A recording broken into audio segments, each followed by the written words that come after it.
পৰা 35 মোনলৈকে ফলন পোৱা যায়।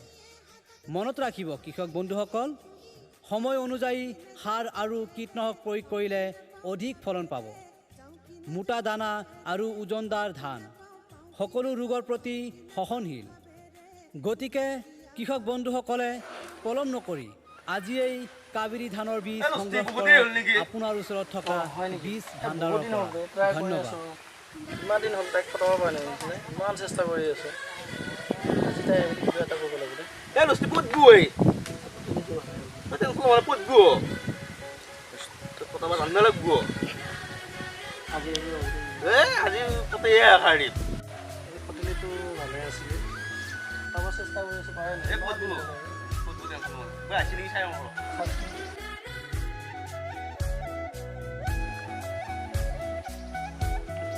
চাইছি তাই আজি কটাইহে শাৰী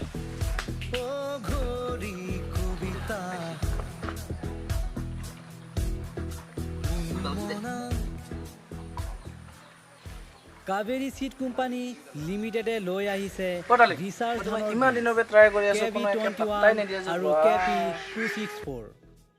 এই ধানৰ মূল বিশেষত্ব হ'ল দীঘল আৰু ট্ৰাই কৰি থাকোঁ তোমাৰ কাৰণে। কম দিনত বেছি ফলন পোৱা যায়। বিয়া বিনা 25 পৰা 30 মোন ধান উৎপাদন হয়।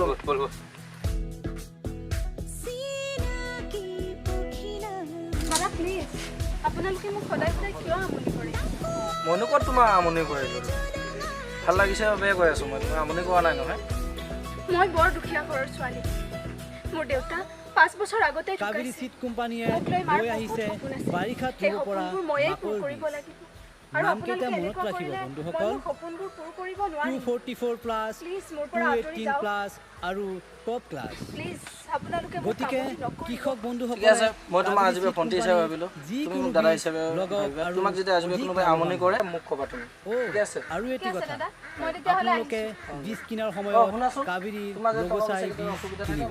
ধন্যবাদ। নাই নাই, মোক আপোনালোকে টকা পইচা দি সহায় কৰিব নালাগে, মাত্ৰ মোক আশীৰ্বাদ কৰিব মোৰ যাতে ভাল হয়।